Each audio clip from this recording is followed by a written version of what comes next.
अस्सलाम वालेकुम। कैसे हैं आप सब? अल्लाह ताला आपको सेहत और ईमान की बेहतरीन हालत में रखे और सबकी जो जो मुश्किलात परेशानियां सब दूर फरमाए।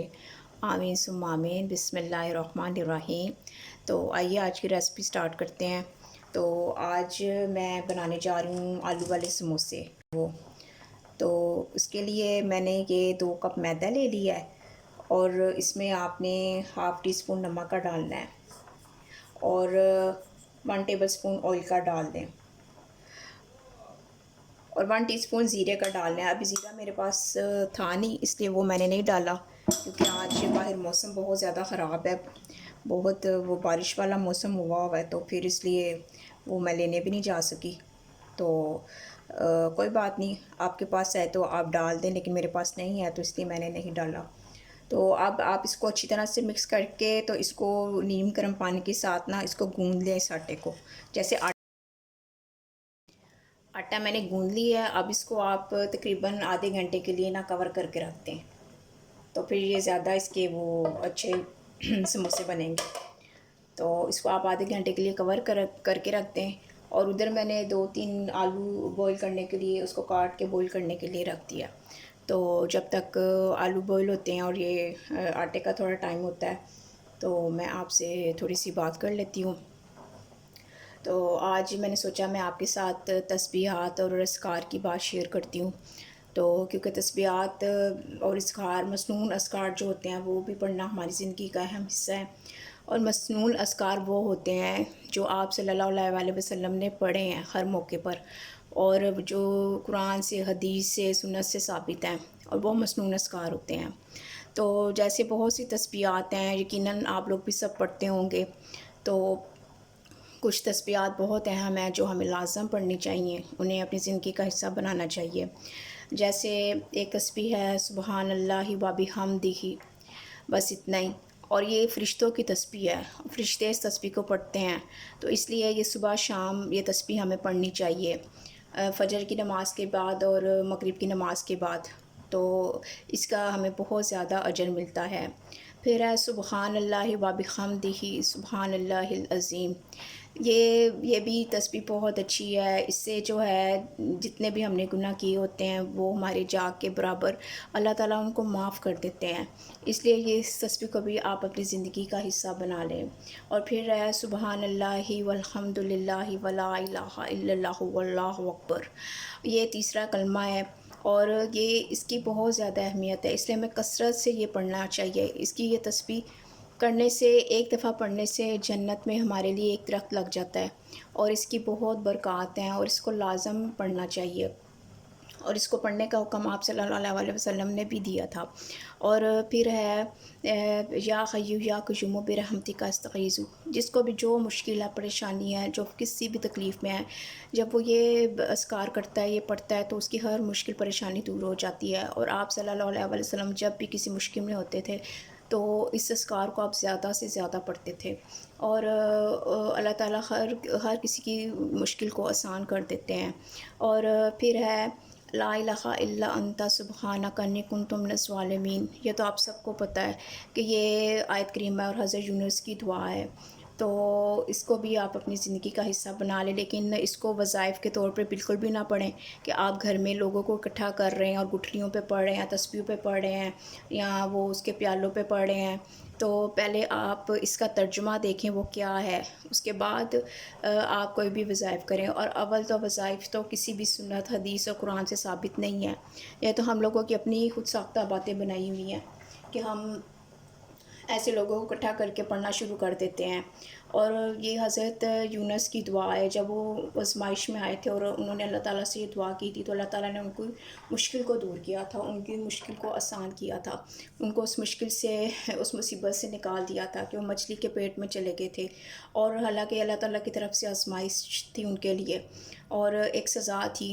तो अल्लाह ताला, तो उन्होंने अपने गुनाहों की माफ़ी मांगी थी और अल्लाह ताला ने उनसे ये इस मुसीबत और मुश्किल से उनको निकाल दिया था। और बिल्कुल भी आप ऐसा ना करें कि आप सबको इकट्ठा करके इसको वजीफ़े के तौर पे शुरू कर दें और लाख लाख दफ़ा पढ़ने शुरू कर दें। कोई भी अमल, कोई भी ज़िक्र करने के लिए आपको किसी वजीफ़े की ज़रूरत नहीं है। कोई कहता है 1000 दफ़ा आप ये पढ़ें तो ये हो जाएगा, 300 दफ़ा आप ये पढ़ें तो ये हो जाएगा। आप किसी की बातों पे कोई यकीन ना करें, कोई भी वजीफ़ा किसी हदीस, किसी सुन्नत से साबित नहीं है। आप कसरत से जितने भी हो सकता है आप पढ़ें, उठते बैठते, काम करते हुए, वज़ू है नहीं है, इसका कोई मसला नहीं है। ये बस यही है कि हमारी जो ज़ुबान है अल्लाह के ज़िक्र से तर होनी चाहिए। और इसका तर्जुमा भी आप देखें कि अल्लाह के सिवा कोई मबूद नहीं है और बेशक मैं ज़ालिमों में से हूँ, कि हज़रत यूनुस ने अपने आप को ज़ालिम करार दिया कि मैंने गुनाह किया और मैं ज़ालिमों में से हो गया, तो अल्लाह ताला मुझे इस मुश्किल से निकाल दे। और जब आप लोगों को घर में इकट्ठा कर लेते हैं और गुठलियाँ वगैरह पढ़ते हैं और ख़ुद आप किचन में बिज़ी होते हैं, तो जो लोग पढ़ रहे होते हैं वो अपने लिए दुआ कर रहे होते हैं, आपका इसको कोई फ़ायदा नहीं पता होता ही नहीं है, आप इसका कोई फ़ायदा नहीं होता। तो क्योंकि वो सब तो अपने लिए ही पढ़ रहे होते हैं और वैसे भी कौन सा ध्यान से कोई पढ़ रहा होता है, सब बातों में मसरूफ़ होते हैं, बस गुठलियाँ फेंकी जाते हैं और पढ़ी जाते हैं। तो बिल्कुल भी ऐसा नहीं करना चाहिए। आपको जो भी कुछ भी पढ़ना है, कुछ भी इबादत करनी है तो सिर्फ़ आपको खुद करनी है, किसी से करवाने की कोई ज़रूरत नहीं है। और इसका कोई जो हमारे ऊपर मुश्किल आती है तो हम दिल से दुआएँ करते हैं और दिल से पढ़ते हैं, लेकिन दूसरा ऐसा नहीं करता। तो ये वज़ाइफ़ और ये जो सब चीज़ें हैं हदीस से सुन्नत से बिल्कुल साबित नहीं है कि आप इतनी दफ़ा ये पढ़ें तो आपका ये काम हो जाएगा और इतनी दफ़ा ये पढ़ें तो ये हो जाएगा। ये सब मसनून अज़कार हैं और आप सल्लल्लाहु अलैहि वसल्लम ने हर मुश्किल में इनको पढ़ा है और अल्लाह ताला ने उनकी मुश्किलों को आसान किया है। और फिर उसके बाद है ला हौल वला कुव्वता इल्ला बिल्लाह। ये अल्लाह ताला के जो शख्स ये पढ़ता है अल्लाह ताला के ख़ज़ाने उसके लिए खोल दिए जाते हैं। और जिसको कोई भी डर और खौफ हो वो इन अज़कार को पढ़ता है तो उसका डर खौफ दूर हो जाता है। जैसे किसी जानवर का खौफ हो या आपको किसी भी किस्म का कोई वहम है, खौफ है, वो आपका दूर हो जाएगा। फिर उसके बाद है या ज़ल जलाल वल इकराम। अल्लाह ताला का बहुत ही प्यारा, बहुत ही खूबसूरत नाम है। जो शख्स ये नाम लेकर दुआ करता है तो अल्लाह ताला उसकी दुआएं कभी रद्द नहीं करते, उसकी दुआ हर हाल में कबूल होती है। अल्लाह ताला के सारे नाम बहुत अच्छे खूबसूरत हैं और जो अल्लाह ताला का नाम लेकर दुआएं करता है तो उनकी दुआएं रद्द नहीं होती हैं, उनकी दुआएं ज़रूर कबूल होती हैं। फिर है हस्बुनल्लाह व निअमुल वकील, कि अल्लाह के सिवा मेरा कोई वकील नहीं है। जब भी आपको कोई परेशानी कोई मुश्किल आए तो आप इसको ज़रूर पढ़ें, क्योंकि ये हज़रत इब्राहीम की दुआ है और हज़रत इब्राहीम को जब आग में फेंका गया था तो उन्होंने यही दुआ की थी। तो अल्लाह ताला ने आग को हुक्म दे दिया था कि आग को ठंडा कर दो, है आग ठंडी हो जाओ, इब्राहीम को कोई नुकसान ना पहुँचाना। तो आग ठंडी हो गई थी और इब्राहीम बिल्कुल सही सलामत उस आजमाइश और मुश्किल से निकल आए थे। हर मौके पर अम्बिया ने बहुत सी दुआएं की हैं हर जगह पर। तो उसकी डिटेल मैं आपको इंशाल्लाह ताला किसी नेक्स्ट वीडियो में ज़रूर बताऊंगी। अम्बिया की भी हर की गई दुआएं हमें ज़रूर पढ़नी चाहिए।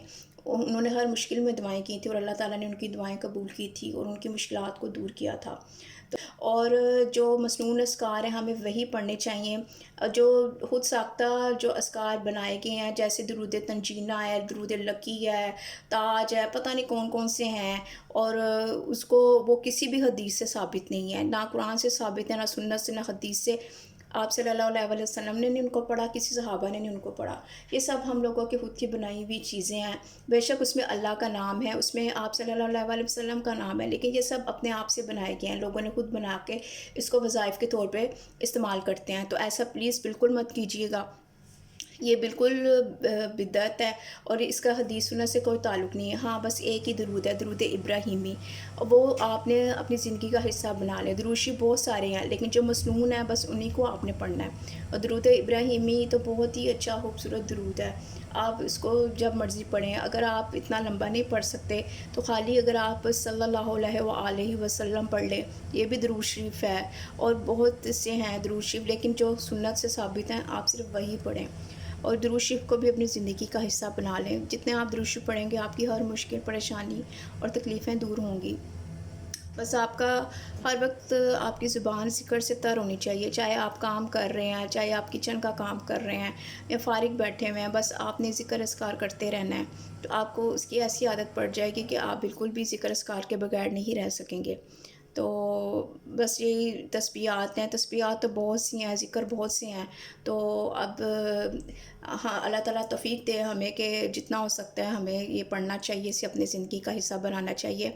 जैसे सूरह यासीन है, उसको भी लोग एक वज़ाइफ़ के तौर पे इस्तेमाल करते हैं, लोगों को घर में इकट्ठा कर लेते हैं और 72 दफ़ा या 71 दफ़ा पढ़ना शुरू कर देते हैं। ऐसा भी कुछ नहीं है, ऐसा हदीस से, किसी हदीस से, सुन्नत से साबित नहीं है। तो ये सब हमारी अपनी बनाई हुई बातें हैं। पहले आप सब हर सूरत का तर्जुमा पढ़ें, उसको तफ़सीर के साथ पढ़ें कि इसका बैकग्राउंड क्या था। ऐसे हर चीज़ को आप उठा के वज़ाइफ़ के तौर पे नहीं पढ़ सकते। और फिर सूरत मुज़म्मिल भी ऐसे ही लोग पढ़ते हैं कि जिसके लिए, हालाँकि इसका बैकग्राउंड कुछ और है। तो मैं ये आपको कुछ सूरतें हैं जो लोगों ने वज़ाइफ़ के तौर पे इस्तेमाल की हुई हैं, तो इनके बारे में मैं आपको फिर कभी किसी वीडियो में बताऊँगी। तो ये थी मेरी छोटी-सी बात। तो आप ये ना समझें कि मैं इधर-उधर से उठा के आपको बता देती हूँ।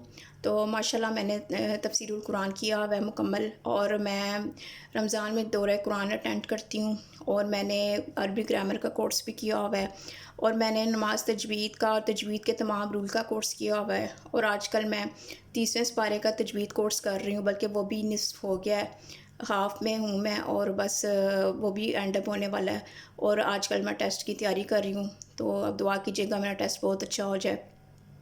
तो हमारी टीचर यही कहती है कि अगर आपने इल्म थोड़ा-सा भी हासिल कर लिया ना, तो उसको अपने पास ना रखें, आप लोगों को बताएँ, और थोड़ा-सा भी इल्म है तो उसको आगे फैलाना है आपने, ताकि लोग अंधेरों में ना रहें। माशाल्लाह सब समझदार हैं, आजकल तो सोशल मीडिया पे इतनी ये चीज़ें आती हैं, तो हर कोई सीख रहा है, हर कोई पढ़ रहा है, समझ रहा है, तो आप भी हर चीज़ को सीख कर पढ़ें। मैंने हदीस का भी किया था, लेकिन वो मेरा मुकम्मल नहीं हो सका कोर्स, वो मैंने दरमियान में स्किप करना पड़ा था मुझे, तो मैं दूसरा भी कोर्स कर रही थी, इसलिए फिर मैंने उसको स्किप कर दिया था। तो लेकिन मैं हदीस पढ़ती हूँ, तो अहादीस तो ज़रूर पढ़नी चाहिए। जहाँ पे हम तफसीरुल कुरान पढ़ते हैं वहाँ पे हदीस लाज़िम है, और सुन्नत के हमें सारे तरीके पता होने चाहिए, और ये सब चीज़ें हमें पता होनी चाहिए। आ रहे हैं, और आजकल सोशल मीडिया पे हर चीज़ें इन है, सब ये देख सकते हैं, पढ़ सकते हैं, अपनी तजवीद आप ठीक कर सकते हैं। तजवीद अगर आपकी सही नहीं होगी तो सारे मायने बदल जाते हैं, और ये चीज़ें भी मुझे तजवीद सीखने के बाद पता चली कि वाक़ई हम किस तरह मतलब रह रहे थे, पढ़ रहे थे। और अब कुरान पढ़ने का इतना मज़ा आता है कि हमें एक-एक लफ्ज़ को तजवीद के साथ कैसे पढ़ना है, और उनके क्या-क्या रूल हैं, अब सब पता चल गया। तो शुक्र अल्हम्दुलिल्लाह, जो दीन से कुरान से जुड़ जाए तो फिर अल्लाह ताला खुद ही रास्ते आसान कर देते हैं। तो आप सब भी बस अपना टाइम दीन के लिए सर्व करें। वक्त और हालात तो बहुत जल्दी गुज़र रहे हैं, तो और आप बस ज़्यादा से ज़्यादा कोशिश करें कि आप कोई तजवीद का कोर्स कर लें, और कोई तफसीर का कर लें, तर्जुमा ही खाली पढ़ लें कुरान का, बस कुरान के साथ जुड़े रहें आप। फिर आपको बहुत सी बातों को पता चल जाएगा कि हम कितने अंधेरों में ज़िंदगी गुजार रहे थे, और अब आके हमें पता चला है कि हम कितना गलत तरीके से सब चीज़ें कर रहे थे। तो बस ये थी मेरी छोटी सी बात। तो अगर आपको पसंद आए तो ज़रूर बताइएगा, और दुआओं में याद रखिएगा। जज़ाकल्लाह खैर। अच्छा जी, इधर आलू भी बॉईल हो गए हैं, तो ये मैंने तकरीबन 2 मीडियम साइज़ के आलू थे, वो मैंने ले लिए थे, उसको बॉईल कर लिया। अच्छा, अब आपने ना इसको इतना ज़्यादा मैश नहीं करना, इसको थोड़ा-थोड़ा सा ना आपने वो मैश करना, थोड़ा-थोड़ा सा बीच में ऐसे ही रहने देना है, क्योंकि वो समोसों में ऐसे ही आलू होते हैं, ज़्यादा मैश नहीं हुए होते। तो बस इसको हल्का-हल्का सा मैश करें, कुछ बीच-बीच में से आप रहने दें। वैसे भी मैश ये हो गए हैं, वैसे भी जब अभी इन्होंने पकना है तो ये हो ही जाएंगे। अब आप एक पैन ले लें, और उसमें ये ऑयल डालें, 2 से 3 टेबलस्पून ऑयल बस आप डाल दें, इतना ज़्यादा नहीं डालना।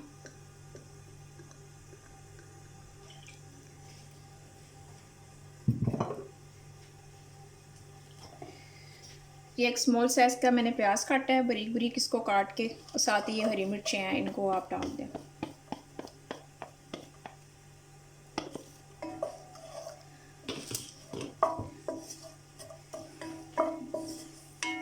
बस ऑयल गर्म होता है, और प्याज बस हल्का सा जब सोते हो जाएगा ना, तो फिर इसमें दूसरी चीज़ें डालनी है।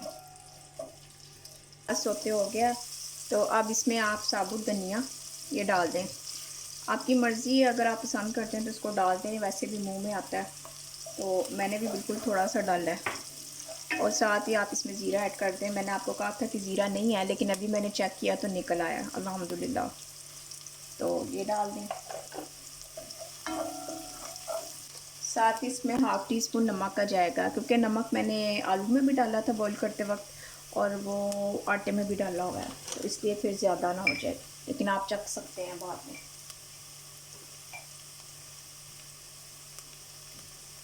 1 टीस्पून लाल मिर्च का डाल दें। अगर आपको ज़्यादा स्पाइसी बनाने हैं तो आप ज़्यादा डाल सकते हैं, ज़रा स्पाइसी अच्छे लगते हैं।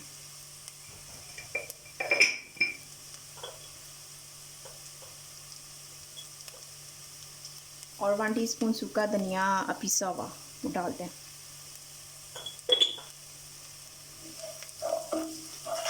अब इसको आप थोड़ा सा हल्का सा भून लें और साथ ही इसमें आपने जो आलू मैश किए हैं ना बॉईल किए हुए वो डाल दें।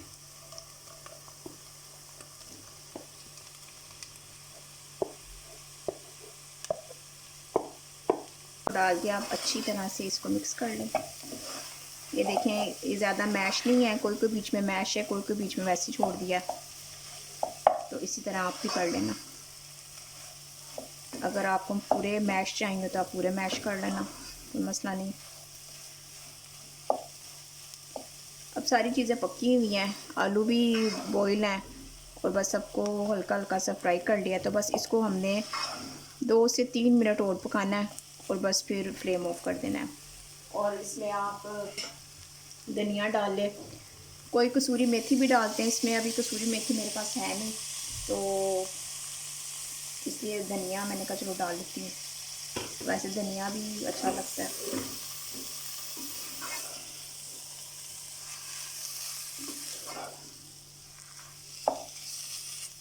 बहुत इजी रेसिपी है इसकी, मुश्किल नहीं है। और समोसे तो सबको पसंद होते हैं, और वैसे भी समोसे वगैरह तो रमज़ान में ही ज़्यादा खाए जाते हैं। अब ये जो है ये बस हो गया, मिक्स भी हो गया और थोड़ा सा ये पक भी गया है, क्योंकि आलू तो पहले से पके हुए थे, बॉईल भी हैं, तो ये अब रेडी हो गया मटीरियल।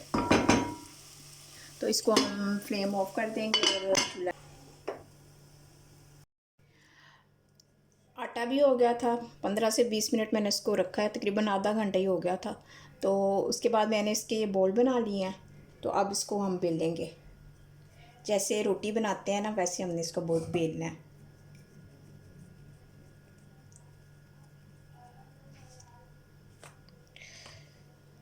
ये देखें, तकरीबन आपने इसको इतना बेलना है और उसके बाद आपने इसको छुरी के साथ दरमियान से हाफ कर देना है, कट लगा के।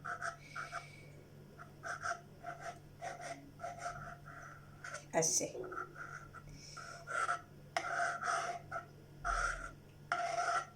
और आपने सारे इसी तरह कर लेने हैं। इनको आप इसी तरह बेल के और दरमियान में से इसको आप कट कर दें। अब आपने पानी लेकर ब्रश की मदद से सारा पानी इसके ऊपर लगा देना है। पानी जब लगता है तो फिर ये अच्छे से चिपकते हैं, वरना फिर ये चिपकेंगे नहीं। अच्छी तरह आपने ब्रश से पानी लगा लेना है पूरी ये रोटी पर।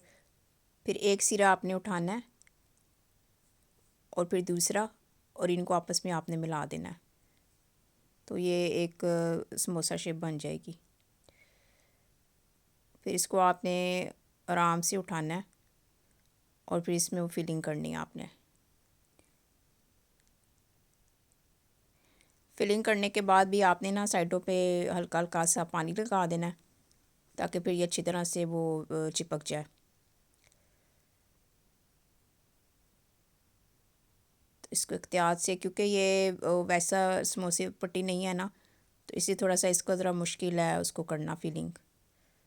तो बस इस तरह करके तो ये समोसा शेप बन जाएगी। फिर इस तरह मैंने ये सारे समोसे इसको तैयार कर लिया था, और बाद में आपने ऑयल अच्छे से गर्म करके तो उसमें ये आप फ्राई कर लें। और ये देखिए अल्हम्दुलिल्लाह समोसे बहुत अच्छे बने हैं, कलर भी बहुत अच्छा आया है। और साथ मैंने टमाटर और हरी मिर्च की चटनी बनाई थी, बहुत मज़े की और बहुत स्पाइसी होती है ये भी चटनी। साथ पुदीने की चटनी थी और साथ चाय बनाई थी। तो वाकई खाने का बहुत मज़ा आया था और बारिश भी हो रही थी और सर्दी भी बहुत ज़्यादा थी, तो और ज़्यादा मज़ा आया खाने का। तो अगर आपको मेरी ये रेसिपी पसंद आए तो प्लीज़ कमेंट करें, सब्सक्राइब करें, लाइक और शेयर करें और दुआ में याद रखें। जज़ाकुल्लाह खैर।